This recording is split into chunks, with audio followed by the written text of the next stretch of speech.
उनसे ठीक नहीं हुआ। हालांकि शागिर्द कहते थे खुदावंद तेरे नाम से बदरूहे भी हमारे ताबे हैं, लेकिन यीशु मसीह उस बदरू को डांटते हैं जिसके अंदर गूंगी और बहरी बदरू होती है। पासा जी यीशु उसको डांटते हैं, वो चली जाती है।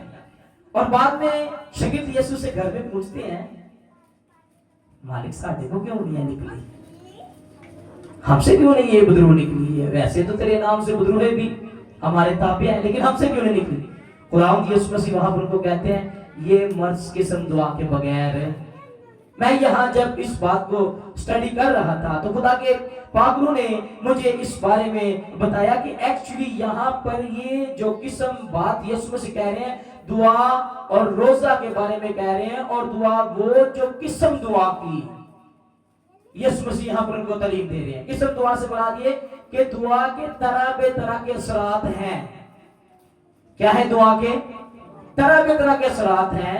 यहाँ पर स्पेसिफिक यीशु मसीह उनको यहाँ पर ये बताना चाह रहे हैं कि यहाँ पर दुआ जो है हर किस्म की दुआ के आपके पास असर होना चाहिए। अगर आपकी दुआ जो है खुले कान सुनते हैं तो आपकी दुआ बंद कानों को भी सुनना चाहिए। हालेलुया। यानी आप जब दुआ में खुदा से बरकत चाहते हैं कि बदरूहे भी मेरे ताबिया हों, बदरूहों को भी मैं डांटू पर निकले, तो आप ये दुआ नहीं कभी भी करेंगे कि जी या गुंगिया ते बैरिया ने भी मेरी आवाज सुने। हालेलुया। एक्चुअली यहाँ पर यीशु मसीह उनके साथ असरात पर बात कर रहे हैं, और जब ये बात यहाँ पर खुदा के बंदा पतरस के पास पहुंची तो उसने इस दुआ के असर पर भी बड़ा काम किया। और जब आप बाइबल मुकद्दस का मुताला करते हैं तो फिर ये बात पतरस ने अपनी जिंदगी के अंदर ले ली, लेकिन वो इस पर तवज्जो नहीं कर पाया। और ऐसा हुआ कि एक वक्त के अंदर जब आप लूका की इंजील उसका 22वां बाब पढ़ते हैं, उसके आयत नंबर 32 के अंदर चले जाए तो यहाँ पर क्या हुआ? यीशु मसीह अपने शागिर्द पतरस से अपनी मौत का इजहार करते हैं और कहते हैं जिस तरह से मूसा ने सांप को बल्ली पर लटकाया है, इसी तरह से इब्ने आदम को भी कहां पर चढ़ाया जाएगा? ऊंचे पर चढ़ाया जाएगा। और पतरस कहता है नहीं नहीं खुदावंद तेरी मौत नहीं छो सकती, मौत तुझ पर कब्जा नहीं कर सकती, मौत तेरा कुछ नहीं बिगाड़ सकती, ऐसा नहीं हो सकता। और यीशु मसीह ने यहाँ पर पतरस को कहा है शैतान दूर हो। और फिर यीशु ने क्या कहा? पतरस तुम मुर्ग के 3 बार बांग देने से पहले मेरा क्या कर देगा? लेकिन मैंने तेरे लिए दुआ कर दी है। क्या दुआ यीशु मसीह ने की वहां पर?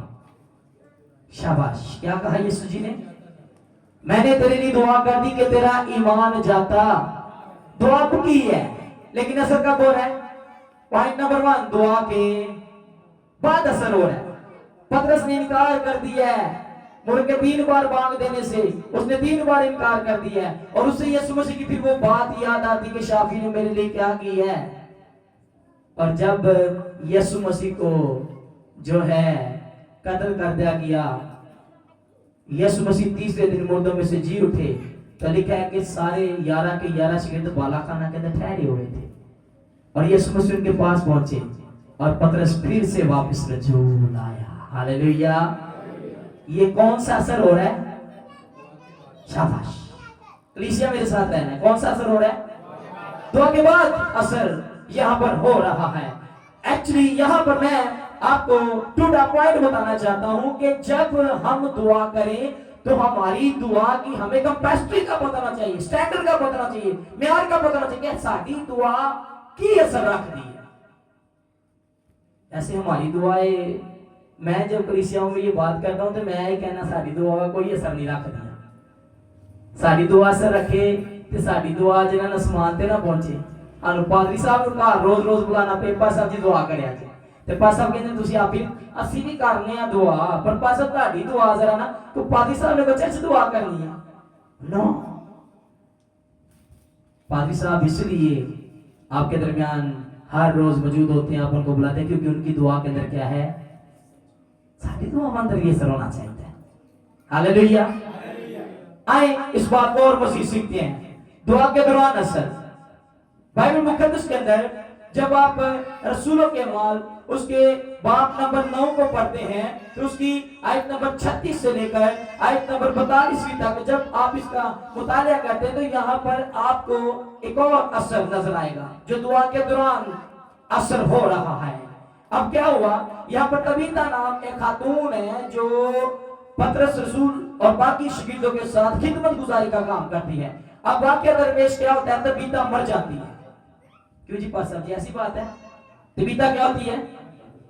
मर जाती है। अमाल की किताब 9 बाब आयत नंबर 32 मर जाती है। और यहाँ पर पतरस को इस बात का इल्म होता है तबीता मर गई है। पतरस उसके घर में पहुंचता है और वो चारपाई पर पड़ी होती है। पतरस घुटनों के बल होता है और दुआ करता है। क्या दुआ करता है? खुदा का शुक्र अदा करता है और कहता है खुदा आज मेरी दुआ के अंदर असर पैदा कर जो दुआ के दौरान असर हो। हालेलुया। वो तबीता की तरह मुहातिब होता है और उसकी तरफ देखता है और चंद लम्हात दुआ के बाद पतरस रसूल जो है तबीता की तरफ देखते हैं और दुआ के दौरान आमीन नहीं वो करते, ऐसे लिखा है, आप पढ़कर देख लीजिएगा। और वो तबीता के साथ मुहातिब होते हैं और दुआ के दौरान ही तबीता को कहते हैं तबीता यीशु मसीह के नाम से जिंदा हो जाए। तबीता क्या हो जाती है? हालेलुया। कौन सा असर हो रहा है? हाँ जी, शाबाश, दुआ के दौरान असर हो रहा है। ये जो असरात मैं आपको सिखा रहा हूं, पहले आप इसकी जो है साकों से बात को सीख लें। आप अपने माइंड को जरा देखें, आप इस बात को सही समझ रहे हैं जी? ओके, यहां पर क्या हुआ है, यीशु मसीह यहां पर उसके साथ जो बात कर चुके थे कि तुम्हारी दुआ के अंदर किस दुआ का असर होना चाहिए, तो उसने इस पर स्टडी की और फिर उसने इस बात को जाना कि मेरी दुआ के दौरान असर होना चाहिए। और उसके बाद जब ये सारी बात उसकी जिंदगी के अंदर क्लियर होगी तो फिर मैं आपको बताना चाहता हूं कि उसने इस पर और ज्यादा काम किया। नंबर 3, कौन सा असर? दुआ से पहले से। शाबाश, आपका शुक्रिया। अगर आप ऐसे बोलेंगे तो मुझे ज्यादा अच्छा लगेगा। दुआ से पहले असर। अब पतरस ने जब इन असरात पर स्टडी करना शुरू कर दिया, जैसी स्टडी कर लिया, चर्चा दे जाने, खात्मा को, उस्तादा को, अपने पेशवाओं से सीखते हैं, इसी तरह से यहाँ पतरस भी यीशु मसीह के साथ सीखता रहा और रूह को से सीखता रहा। अब यहाँ पर क्या हुआ, पतरस बाइबल मुकद्दस बयान करती है, जब आप रसूलों के माल 3 बाब आयत नंबर 1 से आयत नंबर 6 तक इसका मुताला करते हैं तो बाइबल मुकद्दस के अंदर लिखा है कि पतरस रसूल और बाकी उसके हमरा शागिर्द जो हैं एक दिन खूबसूरत दरवाजा की तरफ रवाना थे। और दरवाजे के पास कौन बैठा हुआ था? कौन बैठा था जी? हाँ जी, भिखारी बैठा हुआ था। क्या मर्ज था उसे? लंगड़ा था, जन्म का लंगड़ा था। और उसने देखा जब पतरस और सिलास को और बाकी शागिर्दों को देखा और क्या कहना थे, वही चोले छोले पड़े नहीं होले की पता मन कोई माल मूल दे जाने थे। तो वह क्या, पतरस ने कहा सोना चांदी तो मेरे पास नहीं है। क्या कहा बताइए जरा एक आवाज में, क्या कहा? सोना चांदी तो मेरे पास, जो कुछ मेरे पास है मैं तुझे दिए देता हूं, यीशु मसीह के नाम से उठ और चल फिर। हालेलुया। दुआ की पतरस ने? नहीं की। किसी को कभी ये सुनने में आएगा पतरस ने यहाँ इस भिखारी के लिए दुआ की? पादी साहब जी, कोई दुआ नहीं की। लेकिन क्या हो रहा है? क्या हो रहा है जी? असर हो रहा है दुआ से। शाबाश, दुआ से पहले क्या हो रहा है? असर हो रहा है। ये असरात हमारी जिंदगी के अंदर बाइबल मुकद्दस की रूह में से आज मैं आपको देना चाहता हूं, हम इसको सीख लें। यहां पर लिखा है कि उसने दुआ भी नहीं की, उसने कहा जो कुछ मेरे पास है मैं तुझे दिए देता हूं यीशु के नाम से। उसने दुआ की और चंगा होगा। ये असर सिर्फ है यहां पर इनकी जिंदगी के अंदर नहीं है, ये यीशु मसीह की जिंदगी के अंदर भी असरात मौजूद है। जब आप बाइबल मुकद्दस के अंदर यूहन्ना की इंजील उसका 11वां बाब और उसकी आयत नंबर 41 को पढ़ते हैं तो यहाँ पर एक और आपको किस्सा मिलता है जो बनाम लाजर का है। लिखा है लाजर मर गया, उसकी बहनों ने, मरियम और मार्था और बाकी सबों ने उसे दफना दिया। कितने दिन हो गए जी? 4 दिन हो गए, दफना दिया उसे। अब यीशु तक ये खबर पहुंचती है कि मेरा अजीज था, वो यीशु मसीह का दोस्त था, वो मर गया। अब यीशु रवाना होते हैं और वहां पर पहुंचते हैं और यीशु मसीह की बहनें यहाँ पर लाजर की बहनें जब उसको देखती हैं यीशु से कहती हैं, मालिक अगर तू यहाँ होता तो हमारा भाई। यीशु ने क्या परेशान ना हो, जिंदा? हाँ हाँ हमें पता है वो कब जिंदा होगा, क़यामत के दिन। लेकिन यीशु ने क्या, नहीं परेशान ना, मुझे कब्र के पास। अब यहाँ पर क्या लिखा है, बाइबल मुकद्दस बयान करती है कि यीशु मसीह ने यहाँ पर क्या किया। शाफी जी ने आसमान की तरफ निगाह की और क्या कहते हैं, 41वें आयत के अंदर लिखा हुआ है, ऐ बाप मैं तेरा शुक्र करता हूं कि तूने मेरी सुन ली है। लाजर कब्र से दुआ की थी, नहीं की थी। ऐ बाप मैं तेरा शुक्र करता हूं कि तूने मेरी सुन ली है। यीशु मसीह यहाँ पर मुहातिब बाप के साथ और कहते हैं, आसमान की तरफ देखा है, आंखें उठाई और कहा, बाप मैं तेरा शुक्र करता हूं कि तूने मेरी सुन ली है और मुझे तो मालूम है कि तू हमेशा से मेरी सुनता है। मैं आपको बताना चाहता हूं कि इस असरात के बारे में कि यहाँ पर दुआ से पहले असर हो रहा है। और यीशु मसीह ने जब लाजर को हुक्म दिया तो यीशु मसीह की दुआ के अंदर इतना ज्यादा असर था। बाइबल मुकद्दस के अंदर जब आप किताब का मुताला करते हैं और अंजील मुकद्दस का मुताला करते हैं, अम्बे अकबर अम्बे अस्कर आपको बताता है कि यीशु मसीह की दुआ के अंदर कितना ज्यादा असर है। और यहूदी रसूमात के मुताबिक उनकी किताब बताती है कि अगर कोई 4 दिन मर जाए तो उसकी राह कहां पर चली जाती है, आलमे रुआ में उसकी रूह चली जाती है और कभी भी वापस नहीं आ सकती। और यीशु की दुआ के बगैर इतना ज्यादा असर हुआ कि 4 दिन के मुर्दा लाजर की रूह कब्र के अंदर से निकल कर फिर से उसके अंदर आ मौजूद हुई और लाजर कब्र से बाहर आ। हालेलुया, बंदा मर गया है, ढेर हो गया है, रूह किधर चली गई है, थल्ले टुट गई, याद में आवाज टुट गई है, बदन खाली प्याद है 4 दिन तक। मैं जब इस बात को सीख रहा था खुदा की रूह से तो मुझे ये बात बड़ी मजे की लगी। मैंने कहा क्या वंडरफुल बात है, God is great God, hallelujah. देखा मुर्दा लाजर कब्र से कफन समेत, कफन भी नहीं खुले, पाई बाहर आ गया। इसको मैं यहां पर कहूंगा ये मैजिक है, miracle, big miracle, more the big miracle है। और जब आपको पता है पुराने जमाने के अंदर जब कब्र के अंदर किसी को दफनाया जाता था तो उन्हें पूरा का पूरा कवर कर दिया जाता था। क्यों जी भाई साहब जी? पट्टियों के साथ, यहां तक कि उसको नजर भी नहीं आता और किसी ने तक कफन नहीं खोलिया। आप भी खोल भी नहीं सकते क्योंकि ऐसे कब्र के अंदर उसको पट्टियां बांध के रखा जाता है। लाजर की पट्टी भी नहीं किसी ने खोली, लाजर एन जोड़ता ही बाहर आ गया। हालेलुया। कौन सा असर हो रहा है? कौन सा असर हो रहा है? दुआ से पहले असर। क्या है असर? हम में असर है या नहीं? मैं के दरमियान आज इस बात को बांटना चाहता हूं। हम आज इस बात को सीख लेंगे हमारी दुआ के अंदर असर कहां से आएगा, असर कैसे आएगा। मैं आपको बताना चाहता हूं, असर एक नेमत है, यह बख्शिश है जो दुआ करने वालों को उसकी रास्तबाज के ईमान के तौर पर मिलती है। हालेलुया। इसलिए लिखा है रास्तबाज की दुआ के असर से क्या हो सकता है? बहुत कुछ हो सकता है। दुआ करने वाला अगर बता रास्तबाज हो तो उसकी दुआएं काम करती है। मैं आपको दानियल के पास लेकर जाना चाहता हूं।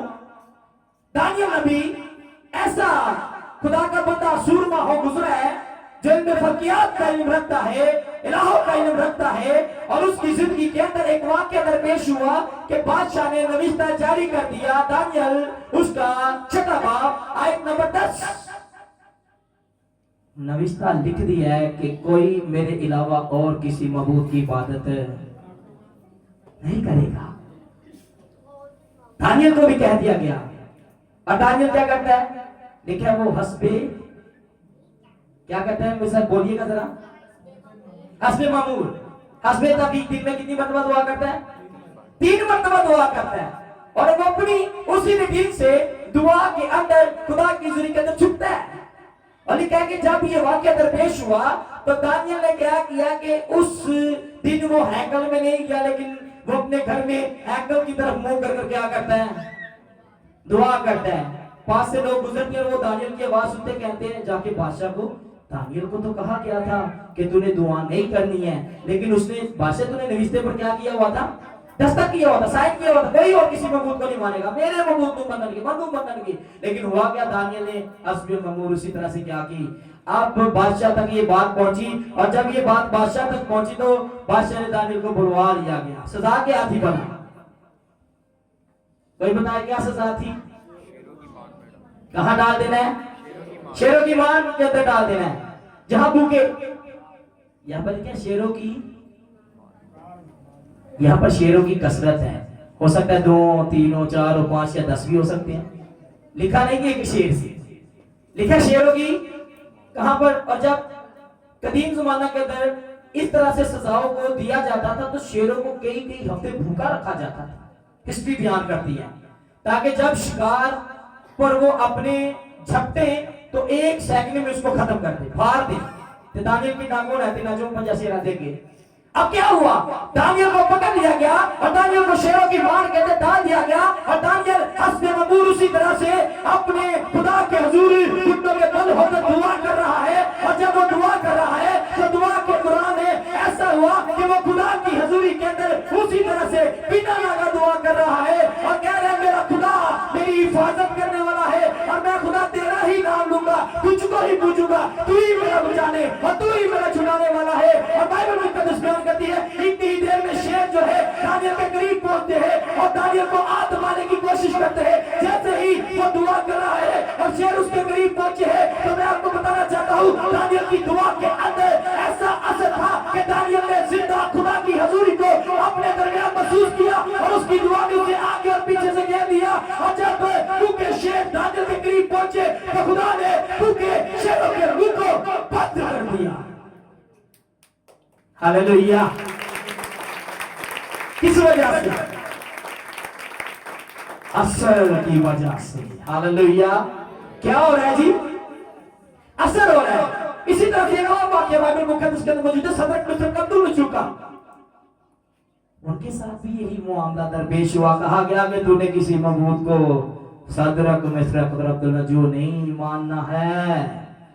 उन्होंने कहा बादशाह सुन ले, हम तुझे कहते हैं जिस खुदा की हम इबादत करते हैं, जिसके हुजूर हम दुआ करते हैं, जिसे हम पूछते हैं, जिसके हुजूर हम हर रोज झुकते हैं, वो हमें आपकी भट्टी में से भी बचाने की ताकत खुद रखता है। और इतनी ही देर में बादशाह ने उनको पकड़ा और आग की भट्टी में डाल दिया गया। और वहां पर देखे कि तीनों को आग की भट्टी में डाला हुआ है और वो तीनों के तीनों आग की भट्टी के अंदर है। और बादशाह ने आग को देखा कि ये कौन है जो इनको आग लगने नहीं दे रहा। और क्या हुआ कि उसने आग की आंच को 7 गुना और बढ़ा दिया। मैं जब इस बात को देख रहा था, मैंने एक मूवी के अंदर ये सीन देखा था, जब सदरक मिस्र अब्दुल जू को आग की भट्टी में डाला और बादशाह वहां पर खुद मौजूद था। बादशाह ने कहा आग क्यों नहीं लग रही, और बादशाह ने आग में अपना हाथ डाला और उसका हाथ जल गया। लेकिन बादशाह ने देखा कि ऐ सरदे, हालेलुया।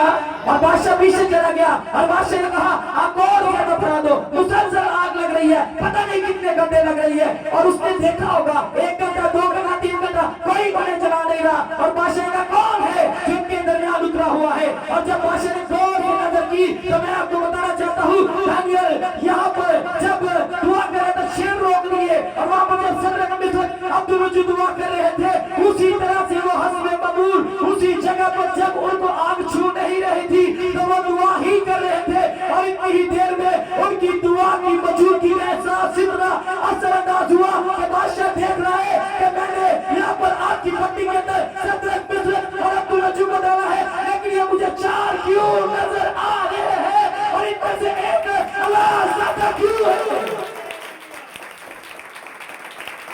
पे किने आंदे कि मेरे पे बंदे दी दुआ की कर दी भी पर साडे ते कोई नहीं जे असर करती साडे ते असर करे ते अबे क्या कर रहा है जाना मेरी भाषण क्या कर रहा है भाई वीरू अबे ऐ ना साडा छोड़ जाए मैं मोले को इन्हें समझा देगी साडे को तेरी को टेढ़ी नहीं सवार नहीं छोड़ती तेरी कहने साड़ी दुआ च की होना चाहिए है बस बथेरी दुआ कर मुझसे दुआ ही नहीं होती और मैं कहा तेरे को होनी भी कोई नहीं तेरी दुआ ने तेरी नसवार नहीं छड़वाई ते तेरा घर कितने छड़ नहीं खुदा दे कलाम दे अंदर लिखा तू ईमान ला तू तेरा कराना और मैं कहा ईमान दे चादे नाल लेके आ जा फिर कराना भी निजात पाएगा हालेलुया किस किस को समझ आ रही है दुआ के अंदर क्या होना चाहिए हमारी दुआ के अंदर असर होना चाहिए जब तक हमारी दुआ असरदार दुआ नहीं होगी कुछ नहीं हो सकता मैं आपको एक कहानी सुनाना चाहता हूं आप सुनना चाहते हैं 30 मिनट हो गए मुझे मेरा ख्याल है कि मैं पौने घंटे से खत्म कर देगा क्या हुआ यहां पर टाइम को मैं बड़ा नोट रखता हूं जितने टाइम पूरा ये मैं छाड़ देना अगली बारी से क्या यहां पर हुआ जी मैं आपके एक कैरेक्टर के बारे में बताना चाहता हूं मेरा मोस्ट फेवरेट कैरेक्टर है साधु सुंदर सिंह स्वामी के बारे में शायद आपने सुना हो साधु सुंदर सिंह स्वामी वो शख्स है जब वो सिर्फ साधु था सुंदर नहीं था स्वामी नहीं था क्या हुआ यहां पर साधु 14 साल का था और जिस स्कूल में वो पढ़ा करता था उसके स्कूल के अंदर उसके साथ उसके हमरा और भी स्टूडेंट थे जो पर्सनैलिटी को मानते थे जो मसीह को पूछते थे मसीह को मानने वाले थे मसीह की इबादत करने वाले थे थोड़ा पीछे इधर मसीह की इबादत करने वाले थे अब क्या हुआ साधु जो है हर रोज उन्हें टॉर्चर करता डिस्टर्ब करता और उनके गिरजाघर के अंदर भी चला जाता वो अपने घरों में इबादत करते साधु कंकड़ फेंकता पत्थर फेंकता और जब वो बाहर आते कहते साधु तू हमें क्यों इबादत करने से डिस्टर्ब कर रहा है तो साधु उनको दे मारता फाटा करा देता वो कहते साधु साधु ना मार तेरी मेहरबानी साधु फिर एक दिन थी उसने कहा जा खुदा मैं तुझे बरकत दे साधु ने जो देखा है कि ये क्या माजरा है साधु ने उनको पूछ लिया यार तास्ते से इतने मार है ते बाबा ये पर की मसला है तू क्यों नहीं को मैंने जवाब देता फिर उन्होंने क्या साडे यीशु मसीह ने कहा को तेरी एक गल ते मारे ते तू जाके उधर कर दे साडे यीशु मसीह ने क्या वे यीशु जी ने कहा कि अपने दुश्मन वाले की कर साधु की दिलचस्पी बढ़ गई साधु ने कहा ये कौन सा मजहब है जो तालीम देता है मार खाने के बाद भी मार खाओ कौन सा मजहब है जो तालीम देता है कि कोई तेरे खिलाफ गुनाह करे कोई तेरा दुश्मन बन जाए तो उसके लिए दुआ कर बाइबल मुकद्दस पढ़ने का उसके अंदर जज्बा जागा और उसने कहा मेरे दोस्त मुझे भी तो ये कलाम मुकद्दस पढ़ने के लिए दे जिसको तू पढ़कर इतनी मोहब्बत वाला हो गया है मैं चाहता हूं मैं भी इसको पढ़ लूं और मोहब्बत वाला हो जाऊं और साधु बाइबल मुकद्दस को लेकर अपने घर की तरफ रवाना होता है और मैं आपको बताना चाहता हूं कि साधु ने 1 साल बाइबल को पढ़ा उसने भी जब पुराने नामे को पढ़ा तो समझ कोई ना आई उन्हें मुसलसल पढ़ता गया उन्हें कहा ने ते जेरी गल कीती सी ते किते मनु नजर ही नहीं पिया दी जेरी बाइबल च लिखी एक गल ते मारे ते दूजी भी ओदे कर दे नया नामे में पहुंच गया साधु ने जब देखा है हुन यीशु दी गल आई जी हालेलुया जो किसकी नस्ल से पैदा हुआ है औरत की नस्ल से पैदा हुआ है फिर उसने देखा कि इसकी पैदाइश ही अजीब है फिर उसने देखा कि ये तो मौजाद करने वाला है फिर उसने देखा ये तो अंधों को आंखें देने वाला है फिर उसने इस बात को पढ़ लिया कि ये तो जन्म के लंगड़े को चलाने वाला है फिर उसने देखा कि ये तो मुर्दा लाजर को 4 दिन के मुर्दा लाजर को जिंदा करने वाला है फिर उसने देखा कि इसका कोई गुनाह ना था इसकी कोई खता ना थी इसका कोई ऐसा कोई भी गुनाह नहीं था जिसके वजह से इसको सजा मिलती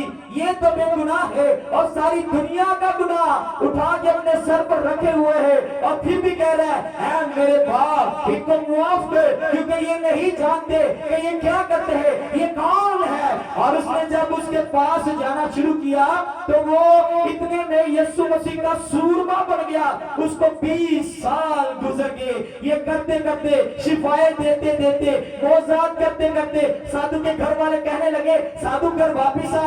उसने कहा मेरे यीशु ने मुझे नई जिंदगी दी है। उसने कहा तेरा घर वो है जो आसमान पर है, तू परदेसी है, तू मुसाफिर है। उसने कहा तेरे भाई, तेरी बहन, तेरे माँ, तेरा बाप वो है जो खुदा का कलाम सुनता है। और इतनी ही देर में साधु जो है अपनी 25 साल खिदमत को कर चुका। और वो जब 25 साल खिदमत को कर चुका तो उसने अपने आप में पतरस रसूल को देखना शुरू कर दिया, पौलुस रसूल को देखना शुरू कर दिया, अब्बे अकबर, अब्बे अस्कर को देखना शुरू कर दिया। और वो जब यीशु के भाई के पास चला गया तो उसने कहा कि रास्तबाज की दुआ के असर से बहुत कुछ हो सकता है। और अब मैं भी रास्तबाज हूँ, मैं भी रास्तबाज हूँ, मैं भी रास्तबाज हूँ। मेरी दुआ के असर से भी बहुत कुछ हो रहा है और आगे भी मेरी दुआ के असर से बहुत कुछ होगा। और वो कहता है मैं चाहता हूँ कि मेरी दुआ इतनी ज्यादा असरअंदाज हो कि मेरी दुआ आसमान के दीचों को खोले और यीशु आसमान से जमीन पर उतरे। जैसे वहां पर उन तीनों के दरमियान अल्लाह की सूरत बनकर मौजूद हुआ था, मैं भी तेरी मौजूदगी में तेरा दीदार और तुझसे मुलाकात करना चाहता हूँ। और साधु ने अपनी दुआ को इस तरह से करना शुरू कर दिया कि मेरी दुआ के अंदर इतना असर होना चाहिए कि मेरी दुआ आसमान को खोले और यीशु को जमीन पर लाए और मैं यीशु को अपनी बाहों में लपेट कर यीशु से हक कर सकूं, मिल सकूं। और उसने जब ये दुआ करना शुरू की तो बाइबल मुकद्दस पढ़ रहा है और कह रहा है कि यीशु आज मुझसे मिलने के लिए एक दिन गुजर गया, 10 दिन गुजर गए, 20 दिन गुजर गए, दुआ में लगा हुआ है, रोजे रख रहे हैं, मुसलसल जाग रहे हैं, मुसलसल दुआ कर रहे हैं, मुसलसल कह रहे हैं मुझसे मिलने के लिए जमीन पर आप मौजूद हो। और कोई उससे मिलने के लिए नहीं आ रहा, कोई बात नहीं कर रहा और कह रहे हैं कि मुझे देख 50 दिन हो गया, मैं दुआ रोजे में ठहरा हूँ, तू मुझसे मिलने के लिए नहीं आ रहा। कौन है यीशु जो मेरे साथ या मुलाकात करने के लिए नहीं उतरा? आज शाम मेरे घर के करीब से एक 7 बजे ट्रेन को गुजरने का वक्त होने को है और अगर तुम मुझसे मिलने के लिए नहीं आया तो मैं ट्रेन की पटरी पर लेट जाऊंगा और अपनी जान को खुदकुशी के हवाले कर दूंगा। और आप तो अगर मुझसे मिलने नहीं आया तो कोई तुझे नहीं मानेगा, कोई तुझे नहीं जानेगा, कोई जिंदा खुदा नहीं तुझे कहेगा और तुम मुझसे मिलने के लिए आ जा। और साधु ट्रेन की पटरी पर लेटा हुआ है और तकरीबन 5 मिनट रह गए हैं ट्रेन की पटरी के आने में। और क्या हो रहा है कि ट्रेन की पटरी साधु के नजदीक पहुंच रही है और ट्रेन की पटरी पर उसके अपना सर धरा हुआ है और ट्रेन की पटरी की आवाज आ रही है ठक ठक ठक ठक।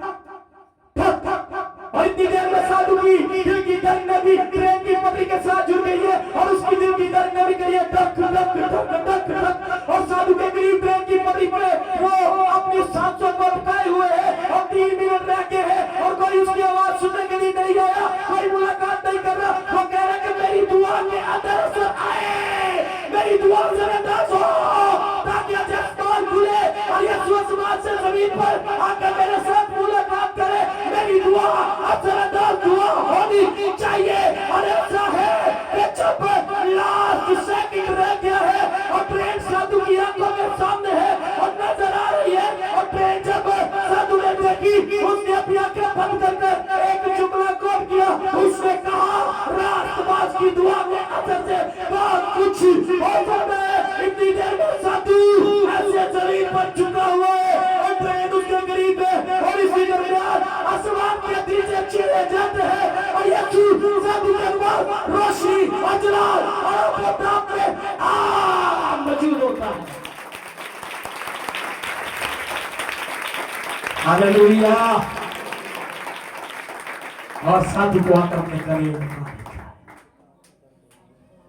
कैसे हुआ, कैसे हुआ जी? दुआ के असर की वजह से। मैं आपको खुदा के लोगों को बताना चाहता हूं, मेरी इन 16 सालों की वैसी शक्लों के पादरी नहीं कोई मन मानता अब मुंडा खुंडाई को बर्गर बची फिरता बेटा ये डुया ला। ये खिदमत के अंदर मुझे 16वां साल है। हालेलुया। आप हौसला अफजाई कर सकते हैं। खुदा की शुक्रगुजारी करते मैंने अपने इन हाथों से 550 पौने 600 के करीब बपटाइज लोगों को किया है। हालेलुया। और 300 से ज्यादा शागिर्द हैं। हालेलुया। ये कौन कर रहा है? असर काम हमारी जिंदगी के अंदर करता है। ये एसपी साहब बैठे हुए हैं, पेशे से ये इंस्पेक्टर हैं। खुदा इनको बरकत दे। मैं नाजमाबाद के अंदर आया हुआ था, तो फर्स्ट टाइम इनके साथ मेरी मुलाकात हुई। क्यों एसपी साहब? और एसपी साहब कह रहे हैं सर जी मेरी जिंदगी में बड़े हालात खराब, में दुआ करें। इनकी अपनी गाड़ी थी, उस पर हम इबादत के लिए चले गए और इन्होंने कहा फर्स्ट टाइम ऐसी इबादत की आपने। इनकी तरह जरा कैमरा करिए जरा, फर्स्ट टाइम आपने इस बात के लिए दुआ की। अच्छा ये कह रहे हैं सर जी दुआ करें,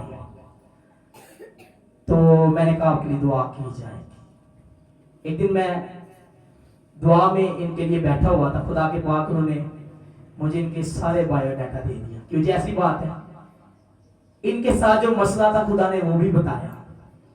इनकी वाइफ का पूरा खुदा ने हुलिया बता दिया।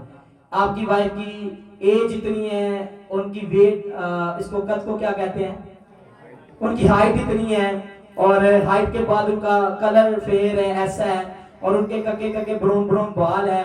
तो मेरे साथ भाई कामरान थे, उन्होंने कहा भाभी की पिक्चर दिखा, भाभी साहब मुझे जो कह रहे हैं, और इन्होंने पिक्चर निकाली तो बिल्कुल उनकी वाइफ इसी तरह की थी। मैंने कहा मैंने आपके लिए देखा कि आपके पैरों के अंदर ना भेड़िया बंधी हुई है, और मैं देख रहा था। मैंने कहा खुदा ये बंदा तो हमें चाहिए यहाँ पर। मैं चाहता हूँ कि ये मेरे साथ खिदमत करे। चलो वेल एजुकेटेड पढ़े लिखे पुलिस वाले, चलो साड़ी भी ठाठ होएगी है जी। चलो कोई बात नहीं। और मैंने देखा कि इनके वो पाँव से संगल भेड़िया खुल करना किसी खातून के पाँव में जाकर लग गई है। और मैं इनके घर में पहुंचा, मैंने इनको सारी सूरत बताई। इन्होंने बताया कि आज मेरी वाइफ की मुझे कॉल आई तो उसका एक्सीडेंट हो गया। मैं क्या वो एक्सीडेंट तेरा होना सी, लेकिन कितना होया खुदा ने तुझे महफूज किया। ये इनकी आंखें नम होगी, परेशान हैरान होए तुझे क्या नहीं। कह रहे सर जी खुदा थानू बरकत दी, मेरी दुआ करो खुदा मेरे कारोबार की बरकत दे, मेरे कर्जा भर है। मैंने कहा खुदा ने तुझे सरफराज करे। मैं पहले दिन सिर्फ एसपी के नाम से बुला रहा हूँ। और सुबह एक फैमिली में मेरी दावत थी, उन्होंने कहा तुसी रोजा जाडे कोल खोलना। और 25 दिसंबर से खुदा का शुक्र है कंटिन्यू मैं रोजों के अंदर हूँ। 25 तारीख तो जरा पिछला साल गुजरा है, दिसंबर 25, तब से रोजे हर रोज रोजे रख रहा हूँ। और मैंने कहा आपकी जिंदगी में खुदा ने काम किया। सुबह एसपी साहब मालूम मिले, खुदा उनकी शुक्रगुजारी है सर जी 800-700 लोग सन, और उन्होंने थले 5 लोग सिलेक्ट हुए, सब तो थले मेरा नंबर, मेरा प्रमोशन हो गया। हालेलुया। कौन कर रहा है टेस्टिमनी? तो मैं ਤੁਹਾਨੂੰ ਦੱਸਾਂ हमारी दुआ के अंदर क्या होना चाहिए? असर होना चाहिए। जब हमारी दुआ के अंदर असर होगा तो खुदा हमारी जिंदगी में काम करेगा। मैं कुछ ऐसी टेस्टिमनियां भी हैं जो मेरी खुद की जात के अंदर है, ऑनलाइन, इसलिए मैं आपके साथ शेयर नहीं कर रहा। अगर ये ऑनलाइन ना होता तो मैं आपके साथ शेयरिंग करता कि हमारी दुआ जब असर वाली दुआ होती है तो कितना ज्यादा काम करती है। मेरी जिंदगी मौजा से भरी हुई है। हालेलुया। लेकिन मैं आपको बताना चाहता हूँ ये असर हमारी जिंदगी के अंदर भी होना चाहिए। आमीन। कौन कौन ये सब चाहता है? रसूलों के अमाल मेरे साथ निकाले जाए, उसका 11वां बाब आयत नंबर 19 रसूलों के अमाल में आएंगे सब, जिनके पास बाइबल मुकद्दस है इस बात को निकाले, सुनने वाले भी जरूर इस पर काम करें। खुदावंद आपको बरकत देगा। क्या लिखा है यहाँ पर? बाइबल मुकद्दस बयान करती है कि खुदा ने पौलुस को अपनी खिदमत के लिए चुन लिया, खुदा ने उसे मुकर्रर किया, और उसकी जिंदगी के अंदर आपको ये असर नजर आएगा जो मैं आपको बताना चाहता हूँ। यहाँ पर लिखा है जिनको खुदा अपने लिए मखसूस करता है, कायम कर लेता है, बुला लेता है, और उनकी जिंदगी से, उनके हाथों से खास खास मौजज़ात करवाता है। कह रहे मौजज़ात खास खास। और मैं आपको बताना चाहता हूं, सुनिए, हासिल कलाम की जानिब हम आए हैं। ये हासिल कलाम है क्या एक्चुअली? ये जो खास खास काम है ये है क्या एक्चुअली? यहाँ पर क्या खुदा उसके हाथ से खास खास काम कराता है? यीशु मसीह ने कहा मैं अपना इख्तियार तुम्हें देता, जाओ सांप और बिच्छू को कुचलो दुश्मन की सारी कुदरत पर। और जब कोई यीशु मसीह के इख्तियार को हासिल करता है तो यीशु ने कहा जेरे काम मैं करना तुसी भी करोगे। एदा मेरे तो की करोगे? और बोलो खुदा दे लोगों की करोगे? बड़े बड़े काम करोगे। और मैं आपको बताना चाहता हूँ बड़ी कमल मजाक जी के अंदर सुन ले, गोश गुजार करें अपने कानों के। बाइबल मुकद्दस बयान करती है जब पतरस पौलुस साथ में खिदमत किया करते, जैसे हम खादिम एक साथ होते हैं, वो भी बालाखानों के अंदर, हैकलों के अंदर इबादत किया करते थे। और पतरस ने शेयरिंग की कि मेरी दुआ के अंदर तो इतना असर आ गया है, मैं तो लोगों पर दुआएं भी नहीं करता तो असर होना शुरू हो जाता है, और मैंने इस असर पर बड़ा काम करना शुरू कर दिया।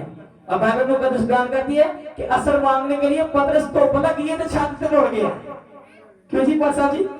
छत पर ऐसे देखे धूप लगी हो और आपका खादिम छत पर काटरा ते चढ़ जाते हैं, ऊंची ऊंची दुआ करते, तुम कहना पादरी साहब नु की हो गया, पता नहीं की गल है, चर्च थल्ले वे, मसबा थल्ले वे ते छत दे उत्ते यार रोला पाते ने, दुआ करते ने। पतरस ऐसे कर रहा है, क्यों कर रहा है? दुआ के असर के लिए। और बाइबल मुकद्दस बयान करती है कि पतरस की बॉडी इतनी ज्यादा असरअंदाज हो गई दुआ में रहने की वजह से। अब लोग जो है पतरस को ये नहीं कहते कि पतरस हम पर हाथ रखकर दुआ कर सुन ले, पर उसको ये नहीं कहते हम पर हाथ रखकर दुआ कर सुन ले। वो लोग क्या करते? पौलुस रसूल के पास आते और पौलुस रसूल के सॉरी पसंद में पूछ लिया पसीना, पतरस रसूल पौलुस रसूल के पास आते और उनकी बॉडी पर क्या लगाते? अकील आना पे मैं 10 खुदा दे लोगों की हो गया, क्या लिखा है यहाँ पर? पटका लगाते, रुमाल लगाते और जाके उठ जाओ, जाके बीमार को फायर जीसस ने, हालेलुया। बीमार क्या हो जाता? क्यों बताएं क्यों? वाई क्या रीजन इसका? क्यों बीमार चंगा हो रहा है? असर की वजह से। असर जरा रातवाद दे दुआ दे नाल ओदे खुद की बॉडी पर ठहरा हुआ है, पार्ट्स बॉडी पर ठहरा हुआ है, वो असर अनलिमिटेड हो गया है और वो असर उसके बदन से लगकर जाके बीमारों को छू रहा है। बीमार क्या होते जा रहे हैं? पागल हो गए भाई, भाई पागल हो जाते ने। ਤੁਹਾਨੂੰ ਪਤਾ ਵੇ ਇਹਨਾਂ ਨੂੰ ਜਦੋਂ रूह आंदा वे ਕਿਉਂ जी भाजी? अच्छा तेरी और असर आए और आए, आई जाए फिर अका दिया का ट्रका दे ट्रक ट्राली दे ट्राली आके मंगवाते हैं। इसी तरह से इन्होंने भी किया। कोई इनके पास दुआ के लिए नहीं जाता, कोई इनके पास जाके बीमारी के लिए इंतजार नहीं करता। देखिए जब पतरस का पौलुस का टाइम होता कि ये गुजरने वाले हैं तो लोग क्या करते भला? कोई बता सकते हैं? पादरिया तो लावा क्या करते लोग? 50 रुपये नाम, 100 रुपया, 150 वादा जाना जी।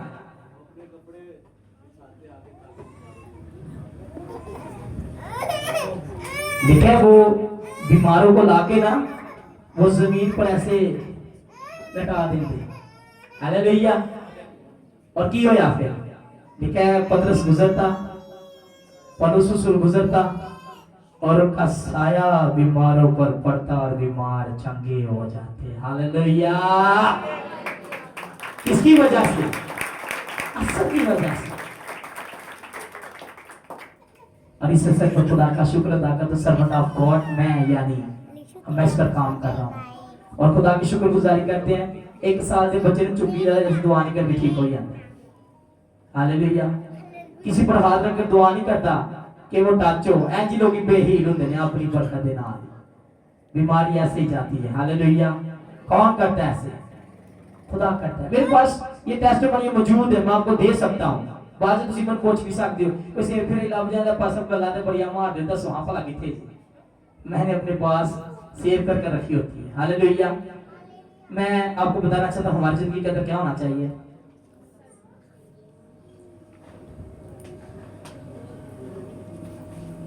एक बेटी थी हमारे चर्च की, उस पर डेविल का कब्जा था। वो छोटा मोटा नहीं, लूसीफर आप वो अंदर काम करता है। और मैंने उस बेटी की ऐसे कलाई पकड़नी और उसकी कलाई पर ऐसे टक लगना शुरू हो जाते थे। मैंने पिछले बनाई, मेरे पास मौजूद है। वहां तक हो गया। ये 2024 की बात है, फैब के महीने की, दूसरे महीने की 18 तारीख की बात है। वाली साहब जी उसी पर आ गया मेरे सामने, हालेलुया। अब बड़ा म्यार जो छोटे मोटे बंदे दे अगे नहीं आंदा, उसका स्टैंडर्ड है भाई खुदा ही दुनिया का होगी। जैन जी यीशु मसीह ने आके लालच दिता, उन्होंने मन भी लालच देने लग पिया, कहता पादरी हर होना टेंशन नहीं लेनी, मौजे भी होंगे, मेडिकल होंगे, शिफावा भी होंगे, पैसा भी आएगा, दौलत भी आएगी, इज्जत भी होगी, मकान भी चमका चार छह ही हो जाएगा, लेकिन मेरी मननी है। मैं कहना अगर आज तेरी मान ली तो फिर मैं ढिड पीर वाला पादरी भी रहना, मुर्दे ही नहीं जिंदा कर सकता। हालेलुया। मैंने कहा मैंने तो मुर्दे जिंदा करने हैं जी। हालेलुया। बस ये साल डेढ़ की बात है, बस मेरा प्रोसेस पूरा होने वाला है, मुर्दे ही फिर जिंदा होंगे, और हुए भी है। खुदा का शुक्र है, खुदा काम कर रहे हैं, मजहब पर मैं कर रहा हूं खुदा की। और मैं आपको बताना चाहता हूं एक दिन उसकी हाजिरी होगी। मैं अपने घर पे बैठा था, खुदा का रूप मुझे सारा कुछ दिखा रहा था। मैं उनके घर पे पहुंचा तो हाजिरी के दौरान ना मैं देख रहा हूँ कि सिगरेट है हर तरफ, कमरे के अंदर बदरूहे ही बदरूहे हैं, और उन्होंने ना जिस तरह दीवारा जो चल दिया ने पिया उन्होंने नजर मनवान। बस मैंने 15 की बात की, असर की बात कर रहा हूँ। उन्होंने दुआ दे अंदर की है, उन्होंने कहा खुदावन तेरे नाम से बदरूहे भी हमारे ताबिया। मैं क्या बदरूहो नजर भाए हो तो भाए ना हो, लेकिन ताड़िया छाप नजर आनी चाहिए था पैरा की। उन्होंने सारे के सारे निशान दीवारों पर छोड़ दिए और मैं पिक्चर बना ली। मैंने मेरे पास पिक्चर मौजूद है, आप देख सकते हैं बाद में। हालेलुया। ये कैसे हो सकता है बताएं जरा? असर की वजह से। हालेलुया। हम अगर ये सच चाहते हैं तो हमें भी खुदावंद की हजूरी के अंदर दस्ते दुआ को बुलंद करना होगा, झुकना होगा, ताकि खुदा हमारी जिंदगी के अंदर ये असर को पैदा करे। आमीन। सही समझ आ गई सारियां नु? किन समझ आई ये दसो? आज नहीं समझ आए तो मोड़ तो शुरू कर लेना, डरे काम ही है अभी। क्यों जी पासा जी? हालेलुया। खुदा के लोगों, हमारी जिंदगी के अंदर क्या होना चाहिए? ये जो चाहते हैं मेरी जिंदगी के अंदर ये असर वो अपने कदम पर खड़ा हो जाए, जो चाहते हैं मेरी जिंदगी के अंदर ऐसे असरात आए। हमारे चर्च में जब कादिम आते हैं, वो जब बरकत मिल कर खड़ा हो जाता, मैं कहता हूँ जितना ज्यादा हम खुदा के रूह से ममूर हो सकते हमें होना चाहिए। बाइबल कहती है अपने आप को खुदा के रूह से ममूर करते जाओ। हमें रूह से ममूर होना है। अगर आप ये असर चाहते हैं तो अपनी जिंदगी में काम करना शुरू करें। शाबाश। आपके 4 से 5 मिनट और चाहिए मुझे। आंखें बंद कर लें, सर को झुका लें, हाथों को आसमान की तरफ बुलंद कर लें। शाबाश। आए दुआ मांगना शुरू करें। जो गैर जुबान में दुआ कर सकते गैर जुबान में दुआ करें, उर्दू में, पंजाबी में, इंग्लिश में, इब्रानी में, यूनानी में, जिस तरह से खुदा करो आपको भाता है आप दुआ कर सकते। शाबाश। बच्चे भी शाबाश। आपको बुलंद करें आसमान तरफ और आए इस असर के लिए दुआ मांगना शुरू करें। शाबाश। रब्बा बाबा ना रहिल्ला मा समांदाना रब्बा बाबा ला रब्बा ही रब्बा ना रास्ता खाता शेवेले रे बेले रे बेले रे बिंदाना रबिया ना रास्ता रकम मन शदाला रास्ते में रे बिंदी रे बिंदिया ना रब्बा ला रब्बा। हालेलुया। सब सब सब सब शाबाश। खुदा के लोगों, मेरे पास बोझ है, मैं चाहता हूं आप इस बोझ को ले लें। खुदा का बंदा बोल कहता है मेरे कंधों पर जिम्मेदारी है। मैं चाहता हूं आप अपने खादिम के लिए, अपनी चर्च के लिए, अपनी कबीला के लिए, खुदा की हुजूरी के लिए असरअंदाज होने के लिए दुआ करें। शाबाश।